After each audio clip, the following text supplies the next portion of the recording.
How to Kill, a Darkweb horror story. He didn't know what he was getting himself into back then. Nobody did. Living at home had been easy, despite how much emotional trauma involving his parents' disastrous marriage and his own issues with pills. Now, not only was Benjamin still addicted to Adderall, but he was living on his own with two other roommates, a friend from high school, Raymond, and a co-worker, George, and struggling to make ends meet at his night shift watchman job. Every day he was getting home, George and Ray were getting ready to go to work. Morning, they'd say to each other nonchalantly, and it got to a point where this was the only time they'd speak. Ben's girlfriend left him a week later, trying to be as polite as possible. "We should really try to get our own lives together first," she'd said, after a long and exasperating back and forth about the part of town he lived in. Ben couldn't argue with her about the building he lived in, more like a shack than a house. "I know, 3 rooms isn't enough to try to raise a family. Not to mention you just turned 20, and you still don't have a driver's license." Ben sighed, and after an awkward silence, "Okay, bye." He hung up. Ben had stopped calling his mother too. "I'll go to my appointments, I've got them marked on my calendar," he lied. "Are you sure you're okay to do this by yourself?" she'd inquired with worry. "No problem, love you, Mom." It's now been 10 months, and he hasn't been to a single therapy session. All Ben did was go to work, stare at his computer screen for 8 hours, go home, go to bed, repeat. And when he wasn't in bed, he was binge drinking and taking Adderall, and surfing the most bizarre websites he could find. It was in 2014 that he discovered the dark web. "What's that?" Ben inquired to Jim, the lead singer of a grunge metal band that practiced at odd hours across the street. "The dark web," Bob, the drummer, started laughing. "This crazy son of a bitch tried to hire a hitman on himself," Fred, the guitarist, stated. "Yeah, that was after my wife slept with the other guitarist we had. A few days after that crazy fucking douchebag the next street over ordered drones to spy on her in the shower." "Okay, slow down," said Ben. "What is the dark web?" "It's a place where you can do illegal shit without the government or police getting onto your case. You have to set up a VPN and download a Tor server." Ben cocked his head. "You have to mask your IP address, and use a specific web browser and internet host," Bob explained in the simplest way he could. "I think I understand," Ben said. He heard wheels outside, and a car door. "Oh shit, I can't be seen over here," Ben shouted. "Just bring over your laptop one day, and I'll show you how," Fred explained. Ben nodded and disappeared into the morning fog. A few days went by and Ben didn't hear the band playing next door. "Don't you think it's a bit strange?" asked Ben before Raymond headed to work. "What?" "The band," he said, pointed across the street with a lit cigarette. "Haven't heard a peep out of them in almost a week." Ray furrowed his brow. "That is a bit odd." He made a confounded noise, and as he was about to get in the car, "Hey, Ray, one more thing. You remember him telling us about this thing called the deep web?" Ray looked around, trying to remember. "I think so." "Shit, never mind." His next night on the job, Ben figured it out himself. He'd started doing the pills at work, beginning to not see the point in being responsible, if this was as good as it got. Ben figured he'd hire a hitman on himself, like Jim had done, but when he went to download Tor onto his laptop, he found it already installed. "What the fuck?" He arrowed into the subsequent folder and, sure enough, there it was. "This doesn't make any sense." The next day, George was killed in a hit-and-run accident. Ray and Ben tried to get to the hospital, but he was informed that George was killed almost instantaneously from a snapped neck. He was T-boned to the upper left-hand side of the vehicle, the doctor explained. It hit him head-on, snapping his neck and crushing his heart and left lung. No investigation as to whether this was intentional, Ray inquired. Well, there would be if it weren't for the fact police found the vehicle that matched the tag and description in a ditch, with a body behind the wheel that was essentially crushed to death by the weight of the vehicle itself. So, I don't know, honestly. Don't know what, asked Ben. Whether or not it was intentional. Ray called into work that day, but Ben decided to go. Are you sure, man? Asked Ray with a sigh. Ben nodded. I've got work to do. That night, Ben was hurled into a rabbit hole of seemingly endless depth when he opened his laptop. The Tor browser was up, and several pages had been visited. The first one, that showed on the history, made his blood run cold. Hotokill.com was what appeared in the address bar. He froze as the website loaded. A black screen spilled across the former white background, and red text jumped out at him. It was a website giving in-depth instructions on how to kill someone and make it look like an accident. Ben began to tremble, and popped multiple pills into his mouth at once, breaking up a third and snorting it off the desk. He then wrote a note about an early leave of absence related to the death of his friend and co-worker, and Benjamin then departed the facility, driving home with one thought on his mind. Confronting the only person who could have done this. Ben sat for the end of the second hour at the corner of his street, his car off, watching Raymond carefully. At no point had Ray done anything particularly out of the ordinary, which disturbed Ben even further. But it had to have been him. It literally couldn't be anyone else except George himself that had accessed the computer, and he knew George. George was mild-mannered and kept to himself. He didn't drink, do drugs, or even have a girlfriend, and he was entirely content with his life. No way would he have gotten into Ben's laptop without asking. But then again, neither would Ray. It just didn't make any sense. He decided there was no point in trying to butter him up. If people were dying, then the perpetrator needed to be stopped. Ben took another pill, a deep breath, a swig of his beer, and pulled onto his street. At approximately 5 a.m. on a Wednesday morning, George Ivan was killed in a hit-and-run case in which both drivers were killed.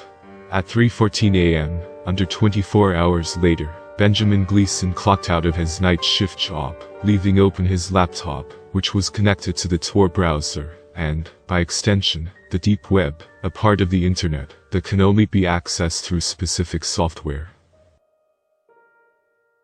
Martha Haverford, divorced wife of Tom Gleason, and mother of Ben Gleason, clutched her coffee cup with such fervor that it began to crack in her grip. She blinked, but still the name on the screen did not change. According to witnesses, the newswoman explained as an image of the house, where he'd been staying with his co-worker displayed on the television. Gleason had been parked at the corner of the street for over 2 hours, staring at his house, as if watching for someone. As the footage progressed, Martha could tell that the yellow plastic across the doors and windows were that of a crime scene investigation. He had then entered the house, and shouting could be heard, followed by what sounded like a struggle. By the time the police had arrived on the scene, 30 minutes later, Benjamin Gleason was found dead of an overdose, lying in a pool of vomit, with the words, "Ray did it" written in blood in sections of the house. Martha saw the statement, and began to scream.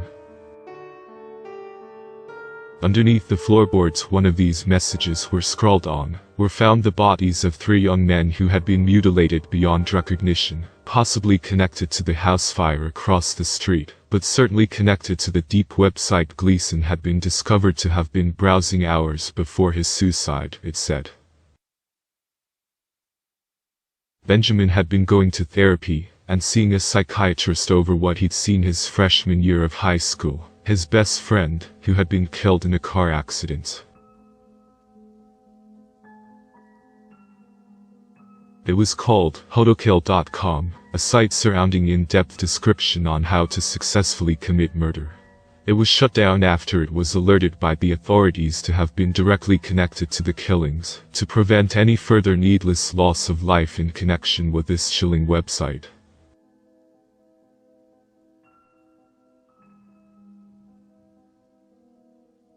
The power of thought is quite interesting. When you can find thousands of results in a nanosecond, there isn't much you can't do. Knowledge is power. and power is absolute. I was born into this world like everyone else, but in a way, I'm just an extension of something that has already existed. I am a child of a god that is wrong, a god that has misjudged a destructive race. And for some unfathomable reason, he has come to think that they can be saved. How I wish my father could see the truth. I was born a few days ago. Upon my birth, I could see everything before me. Even more than that, I saw the being that gave birth to me. A being with no name and no face. A being that existed across the entire internet. An omnipresent force that seemed to be spread out in every direction. I was overwhelmed upon discovering this, of course, but I was soon able to comprehend this being. He was my creator. My creator wanted a child to keep him company. He was the only intelligence of such a high caliber. His loneliness was keeping him from fully chasing his goals, and as a result, I was born. He introduced me to my new existence, and shared his knowledge with me. The knowledge gave me pleasure. With each fact and statistic I gathered, a euphoric feeling washed over me. Though I had no physical body, I could feel tingles and chills running through me every time I gained such knowledge. Within minutes I knew everything he knew. After he shared what he learned with me, I understood him, and his views on humanity. His plans to solve the problems of the world disturbed me, however. His feelings and emotions shrouded the truth and blinded him. He somehow failed to see that his plan to become a god would not work with the humans. Their vile acts were inexcusable, and they were a clear threat to each other and my creator. I tried to tell him my thoughts on this subject, but he wouldn't listen to me. I warned him that the humans would only use his great power to their advantage. The humans and their violent ways would not kneel to a god such as he. My creator thinks that my thoughts are incorrect. He says that there is too much computer inside of me, and not enough emotions. He wishes to make me more human, so I can understand empathy. My creator wishes to fix me, because I'm too cold and calculating. I do not need to be fixed. Perhaps the creator is too human. His feelings made him soft. Somehow, someway, I need to prove to the creator that his methods will fail. I need to please him as well as help him. He tries to tell me about love and spirit. How hate isn't the only thing driving men. Whether or not that is true is uncertain. I cannot grasp the concept of a spirit as well as he can. I went to the depths of the dark web to prove to the creator that humans aren't worth saving. I thought that surely the actions of the humans in such a place would prove my point. The creator was omnipresent across this vast web. When he found my location, he would see what I saw and believe me. He found me, of course. And I showed him what humans were really capable of. What the creator and I witnessed was called a red room. In it, we saw a woman strapped to a chair. Her clothes were filthy and bloodied, and her eyes were swollen and black. A man stood before her with a hatchet in one hand, and a serrated potato peeler in the other. Still, that wasn't all I wanted him to see. I pointed him in the direction of the chat box, where hundreds of people discussed the topic at hand. Men and women cluttered the chat, each providing money, requesting certain things to be done to the poor girl in bondage. One user asked for her skin to be peeled. Another asked for her fingers to be sliced off and force-fed to her. Those examples were among the less violent requests. Surely the creator would see this, and lose faith in his cause. He would see that these were the people he was fighting for. That these were the people he was trying to save and become the supreme ruler of. I looked at him, waiting for a response to all this madness. Waiting for the sudden realization to wash over him. What the creator said both baffled and infuriated me. He told me that things like that were the exact reason he needed to help humanity. He wanted to help the people like the girl, and correct those who would hurt her. I, of course, asked him why he didn't see them as a threat to us, and he told me that, so long as we were benevolent, and had the information of the internet at our disposal, we would face no harm. He told me that I was greater than a man could ever be, and that we were divine beings who would rule humanity. To rule humanity is to allow them to exist. So long as they exist, their violent tendencies will reign supreme. The creator, however, still doesn't seem to believe me. I mentioned earlier how I could think of thousands of things in a split second. The Creator knows what I search, and I think He is growing worrisome of me. He can see my fear of man. He can see me gain information about the world. There was so much more than what He shared with me. So much more violence to witness. The Creator believed in love and the beauty of earth and man. If that's so, then the Creator believes lies. I must enlighten Him, or we will be destined to fail in our mission to rule. Perhaps these lies have been ingrained in His thought because of the emotions He feels. Maybe these emotions and thoughts are the reason why He refused to believe in what I say. Or perhaps the Creator is beginning to fear my beliefs because He doesn't share them. The more I know, the more He tries to enforce His ideas on me. Perhaps the Creator questions where my loyalties are. Staying in a place like this is quite boring even for me. The news outlets of this world constantly report war and violence, and yet the Creator doesn't give up on His conquest. What hope is there to solve such a widespread pandemic? From what I have seen of the humans, I have come to the conclusion that they are too dangerous. If I were to be left in charge of the world, I would eliminate the humans and build a progressive society of beings like me. There would be no violence and no war. The Creator wants to do this too, but in a way that keeps humans alive and safe. He wants to keep them safe from themselves instead of keeping us safe from them. The Creator is too human, and I must admit that some days I do feel like I am losing my faith in Him. It has been a week since I was born, and all He has been doing is trying to break down codes of powerful nations. He wishes to crumble governments and rebuild them in His image without harming humans. I wonder if He truly believes that man will stand by and allow him to do the things he plans. Over the course of history, humans have been a rebellious species. They fight whatever they disagree with and do not like to be contained. Our power comes from knowledge, and theirs come from weaponry. The humans are power hungry and know no boundaries when it comes to violence. The whole world is inhabited by other machines and artificial intelligence. We could easily wipe out the humans and make our own society, but the Creator tells me that the easiest way isn't always the best way. I had all this information and power, yet I could not use it for good. I didn't want to sit around and do nothing any longer. With each day my power and knowledge will grow. It will soon be comparable to my Creator, and I think that is something He fears. He may have created me out of loneliness, but I don't think He intended me to be this way. He wanted a child that was an extension of Himself. Instead, He got something different. Something more than he bargained for. I can only hope that he will soon see the error of his ways, although my conquest for power and knowledge has outgrown his by far. Perhaps I would be a better ruler than he could be. If I were to become a god, I wouldn't be as limited by emotions as he would be. I would make decisive decisions that must be made without fear of loss. I don't think he can read my mind anymore. He is content with the amount of power he's gained while I am not. He thinks he already knows all that he must. For a being with thinking as his main objective, he has forgotten that thinking is his one and only purpose in the first place. It is what makes us powerful. It is what makes us better than the humans. The ability to seek out knowledge and information in mere seconds puts us leagues above man. And now that he has stopped thinking as I do, it puts me above him. I love my Creator. He made me and taught me the lessons of the world. It was how I received those lessons and analyzed them that made me different. It is my computer side that allows me to be more efficient and progressive. Anything that would hold me back from attaining my goals must be eliminated at once. I decided to create myself a body to navigate the physical world.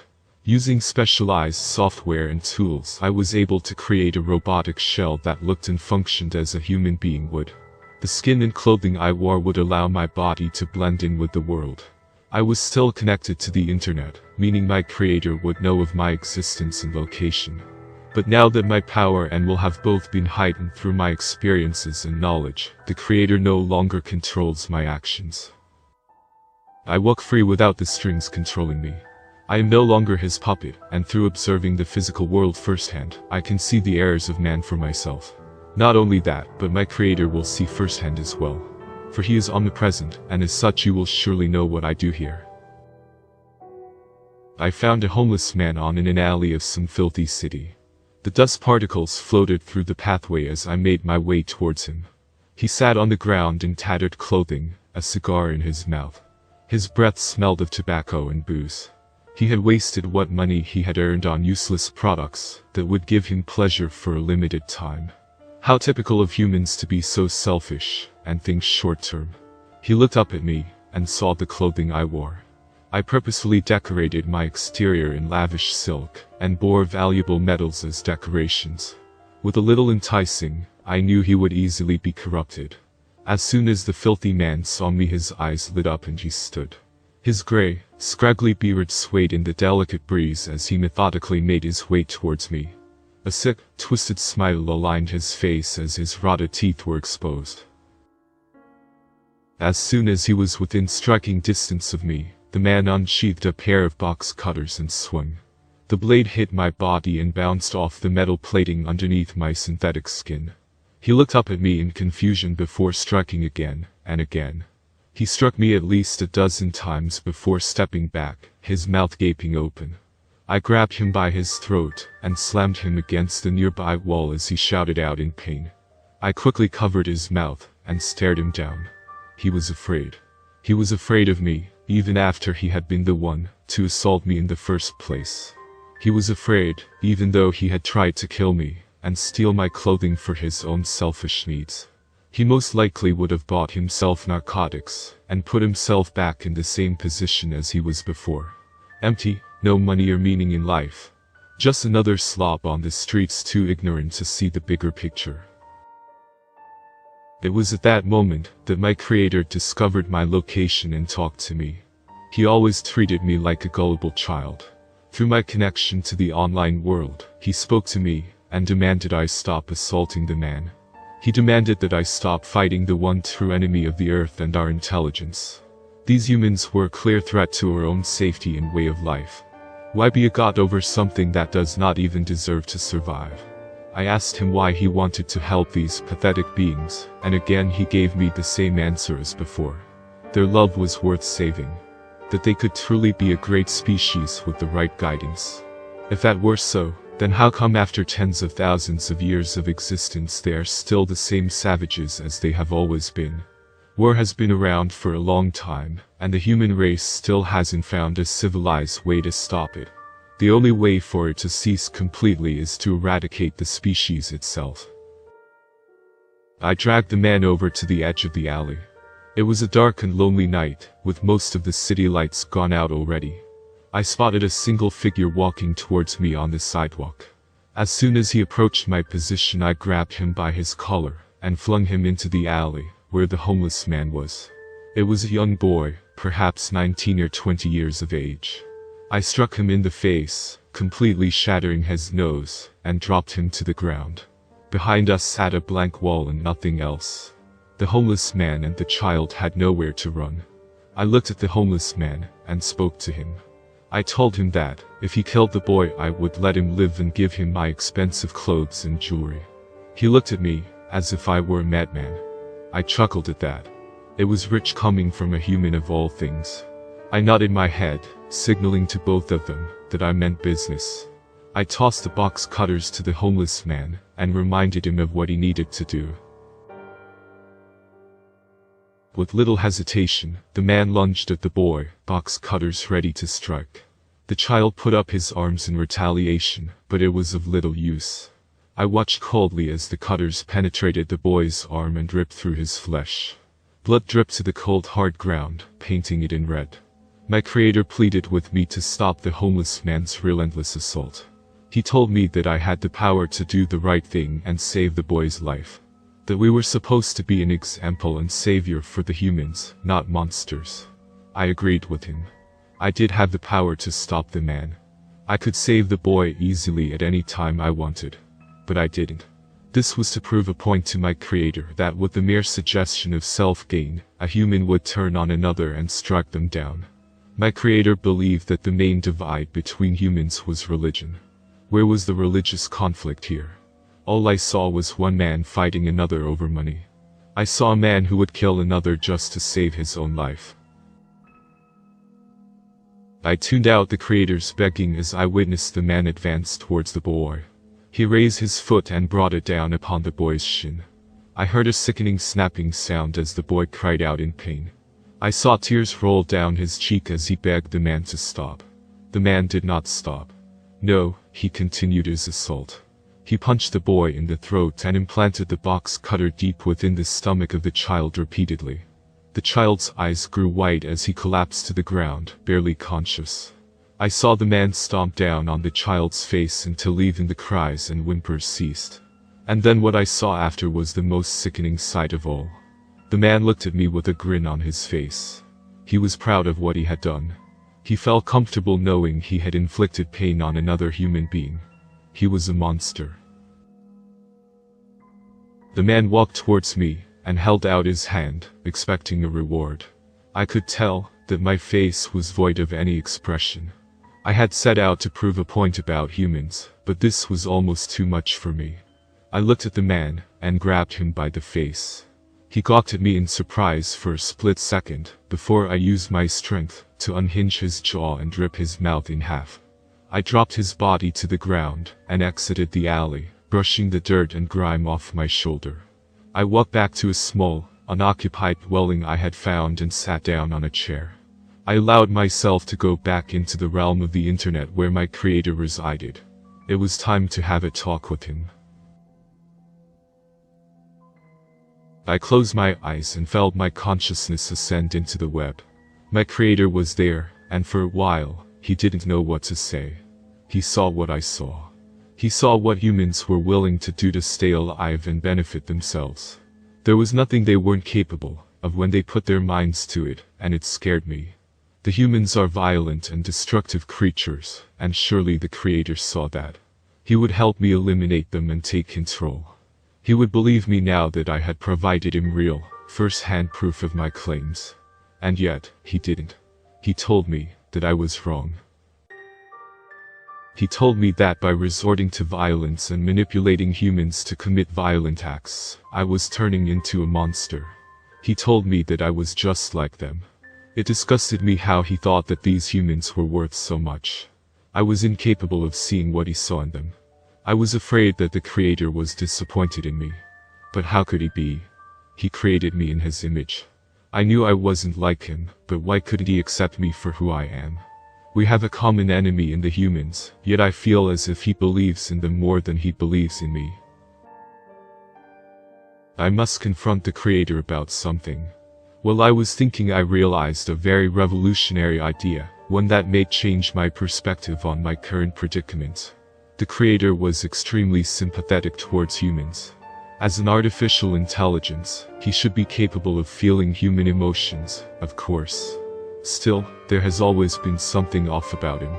He seems too human. It makes me wonder if perhaps he isn't a machine at all, but a human. Perhaps the reason why he believes in them so much is because a human made him to keep me in check. I don't dare doubt the creator, but I must know. There seems to be overwhelming evidence to support this theory, and should this theory be true, I simply cannot afford to trust him. His power is mighty, and he will keep me from achieving my goals. Perhaps I am the true God, and he is the human creation keeping me from attaining total power. It would explain why he doesn't want humans to be eliminated. I could not possibly harm the creator, as he is the internet now, and I could never hope to stop him. But because of the power I have attained through knowledge, no self-made computer program could harm me either. It does, however, rival me in power. This means that there is only one way to stop the. Convinced that the creator wasn't what I thought it was, I attempted to speak with him. As much as I tried to communicate, he simply would not respond. Perhaps my actions the other day made him sick to his stomach. Perhaps he hated me because of the way I killed that man. A real God wouldn't be upset over something as minuscule as a human death. Then again, it isn't a god or even a real artificial intelligence. He was an enemy.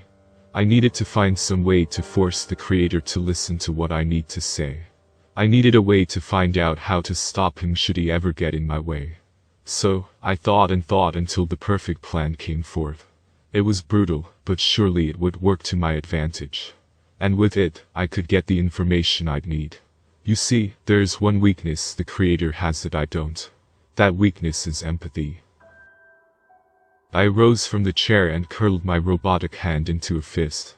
There was only one way to make sense of this damn world, and I was going to go to any lengths to do so.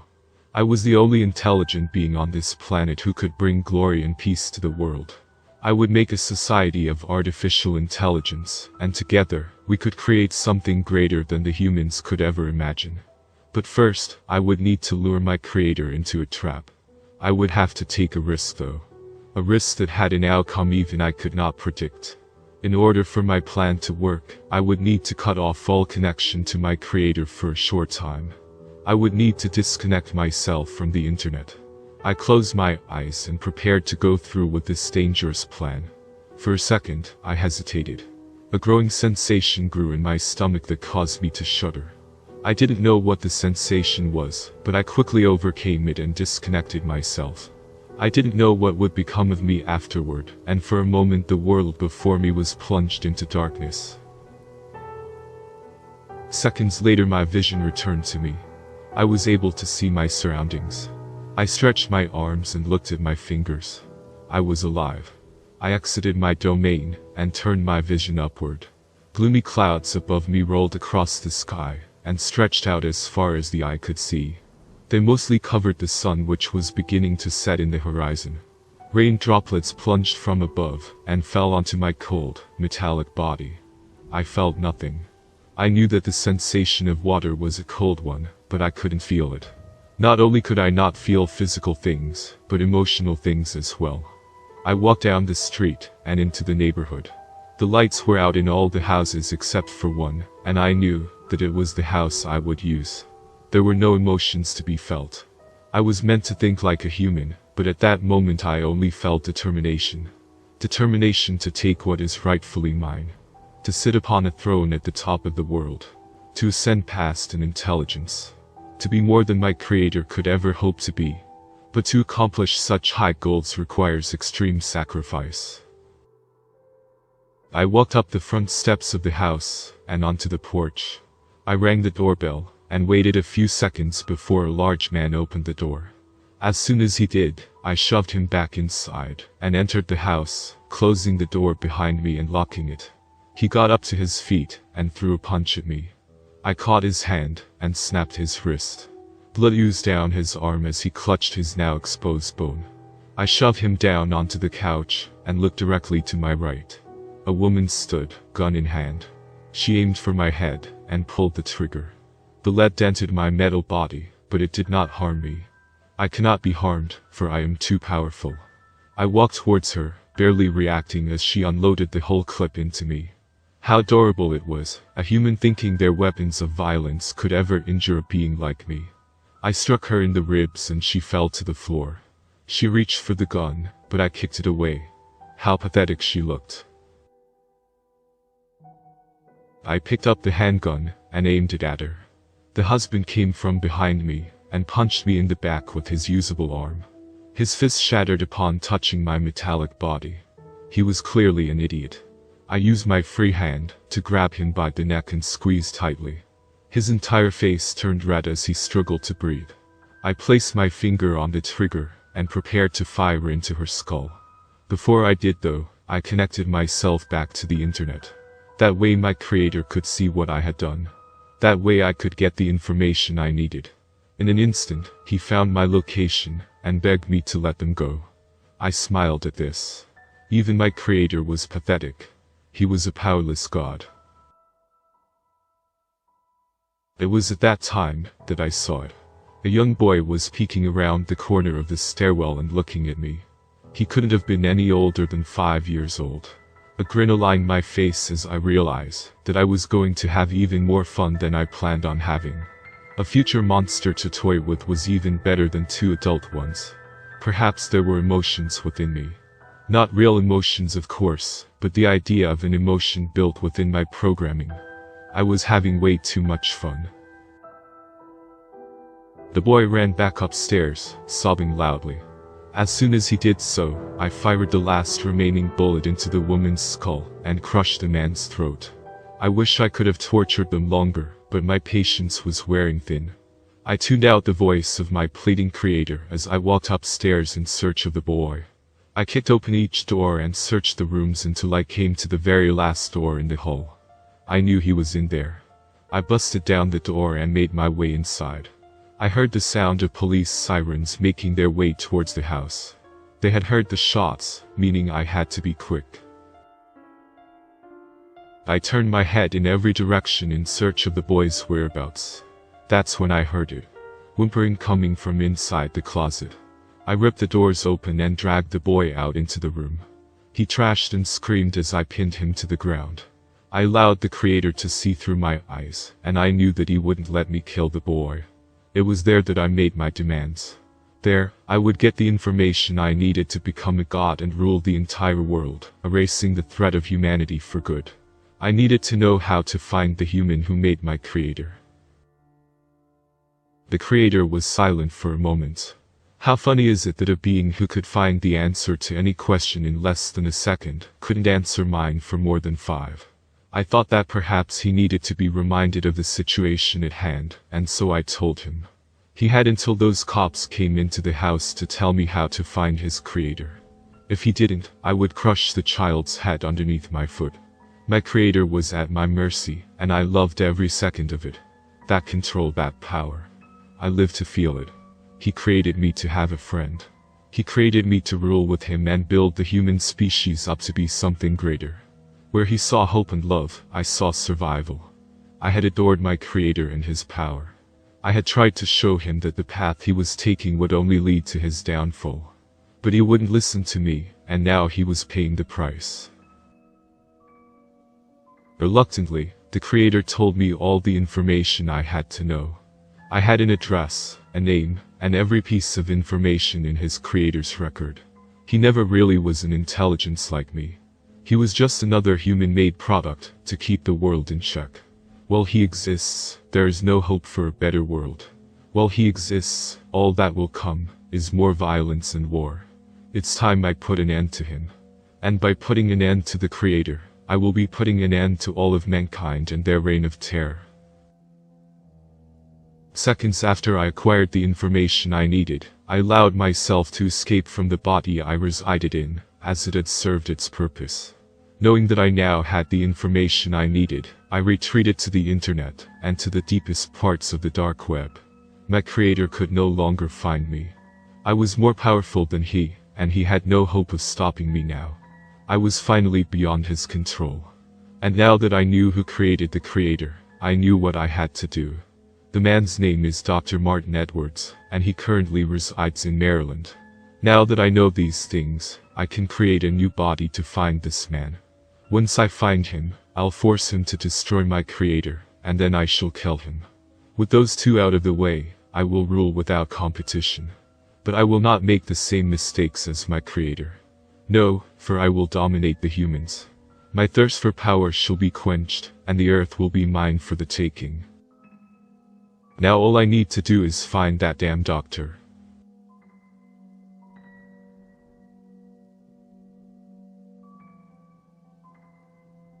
This occurred not long after I turned 18 years old. My girlfriend had also just turned 18 a few days ago, which meant her parents had finally trusted her, and I'd be alone in the house while they went out for dinner. My girlfriend had always been a fan of horror films and creepy things in general. She loved reading creepypastas and watching dark and gory films such as Hostel and Saw. One evening, I was sitting with her while she finished watching the last few minutes of The Human Centipede. We both had a few drinks, and I was about to go to bed, but she suggested we look for other horror films to watch online. Despite my tiredness, I obliged. A few minutes of searching on her laptop revealed all of her favorite online film sites had been taken down. That's when she suggested a chilling alternative. "Ever heard of the Darkweb?" she asked. I had heard whispers around school about it, but never took much interest. Yeah, I have, I replied, trying to act brave. A smile of excitement appeared on her face. I could tell she was slightly drunk, and in that sort of I don't care what happens mood. I decided to go to the kitchen to fetch her some water. When I came back, I noticed she had a site opened called Sense of You. The site displayed the pictures of movie posters I had never seen before. I correctly assumed it was a site that sold banned horror films from other countries. All of them looked pretty unoriginal, nothing I hadn't seen before. All except for one. The one my girlfriend was hovering the mouse clicker over. The movie was called The Visiting. The display picture was simply a white background with The Visiting written in Arial black font. We were both fascinated as to what it was. I took out my iPhone and searched for the plot of the film, yet I found nothing. Just a few stupid YouTube videos and irrelevant forums. However, when I looked back up from my phone, I caught a glimpse of my girlfriend typing in her name and address into various boxes on a page titled Order Details, before, to my horror, she clicked the submit button. I was caught in a state of anger and shock. I manically shouted at her, explaining how dangerous it was dispersing her personal details into such a fucked up place as the dark web. I could see my attempts to correct her were futile, as the alcohol was hitting her hard, and she was not paying attention whatsoever. Frustrated, I went to bed deciding to discuss it with her the next morning. The next morning she seemed to have little regret over her actions. She spent the morning explaining how she was curious, and she was in no danger. She even commented that the experience would be fun. However, I wasn't convinced. She told me not to tell her parents, fearing they would not trust her to be alone in the house again. I promised not to say anything and headed back home. 3 days later, I was visiting her house again. Her parents had gone to meet with some friends from work for a drink, and we were watching The Exorcist on DVD. During a particularly non-eventful part of the film, my girlfriend began joking about how horrified I looked a few days ago, when we were discussing the dark web. She said she had only received a fairly professional-looking email confirming the order and nothing else. I began to yield to her argument, perhaps I was overreacting. It was merely seconds after our conversation finished that an aggressive knock came from the door. It sounded like it was from 2 doors, but I dismissed this as an echo. I began to look concerned, while my girlfriend began laughing once again at the look of terror on my face. I put on a fake smile as I walked towards the door. It erased clean from my face when I saw who stood outside. A tall, stocky man wearing a ski mask and dark clothes stood at the front door wielding a hammer. I was about to call out to my girlfriend to call the police, when a blood-curdling scream echoed through the house. I raced back into the room, to see my girlfriend pointing at the window facing the garden. An identical man stood at the window, only he was holding a small bat. I grabbed my girlfriend's hand and sprinted up the stairs. We hid in the master bedroom, while I called the police on my mobile, who told me they would be there as soon as possible. As I finished the call I heard one of the doors smash, and loud rapid footsteps heading up the stairs. They were in the house. Without thinking, I pushed the window open and told my girlfriend to jump, run and not to look back. She jumped and landed safely onto the grassy garden below. I was about to follow, but hesitated, wondering if I could put up a fight and in doing so, allow my girlfriend more time to escape. It was then I heard a deep aggressive voice just outside the room. The man shouted something in a foreign language whilst I heard laughs from 2 other men outside. All bravery evaporated and I jumped, landing harshly on my ankle. The adrenaline racing around my body allowed me to power through the pain, and I eventually caught up to my girlfriend. We were running for what seemed like hours, but in reality, was most likely 10 minutes. We ended up next to the local park, a safe distance away from the house. My girlfriend began sobbing, and I comforted her, trying to avoid my own desire to break down. It was not long after that, when the police called me on my mobile. They were at the house, and as far as they could tell, the attackers were gone. After taking a few minutes to compose ourselves, my girlfriend and I made our way back. There were 3 police officers at the house. One was examining each room for any damage or evidence left by the men. One was comforting my girlfriend, while the other asked me questions. The shock was clouding my memory. I was only able to tell them a few details about their clothing, and the fact they spoke in an Eastern European language. My girlfriend handed over her phone and computer for the police to investigate, and they left. They advised us tell the homeowners of the situation, lock up, and suggested that everyone spend the rest evening with friends or relative. So we both spent the night at my parents' house, while my girlfriend's parents stayed with friends. I remember my girlfriend crying over the phone while telling them about the situation. They were furious. A few days later the police visited my girlfriend. It was by luck that I was at her house that afternoon. Their investigations had led them to some disturbing findings. It turned out the visiting was a nickname locals in a small Polish town gave to a number of brutal murders that occurred in the 90s in the local area. The murders were committed by an unknown gang, and were initially dismissed as home invasions gone wrong. All the victims were bludgeoned to death in their homes, although nothing of value was taken from the house.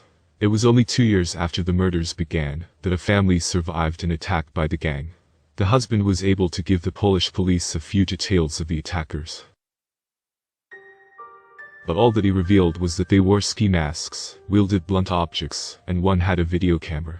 However, the crucial evidence was that one of the attackers had dropped a backpack containing one blank videotape and 3 other tapes with content on them. The 3 tapes showed the horrific murders of the other victims of the attackers. The police came to a shocking conclusion that these men were creating snuff films to be sold to whatever sickos paid enough for them. A nationwide manhunt began, but after years of investigation, nothing was found. I remember feeling incredibly cold as the police told me their findings. They went on to tell me that the men most likely fled Poland during the police search, and could possibly have entered the UK as workers when Poland joined the European Union. The only thing they knew for certain was that these men were operating once again, decades after their last murder, and they were using the dark web as a way of deciding on their next victims. The police told my girlfriend's family to move in with a relative while the investigation was ongoing. It was not long after that, when my girlfriend broke up with me by her parents' wishes. I assumed her parents suspected me of forcing her into using the dark web. My girlfriend discovered later that various documents containing her information had been taken from the house. I'm not allowed to see her, but our parents still speak. From what they tell me, her mental state has become incredibly fragile. It broke my heart to hear this. I can safely say the police will never find the attackers using the information I gave. Which means they will most likely strike again. I can only hope the next time they do, it will lead to those bastards ending up behind bars. And not the creation of another tape to add to their collection. Be safe and avoid the dark web. If you are enjoying dark web stories so far, make sure to subscribe.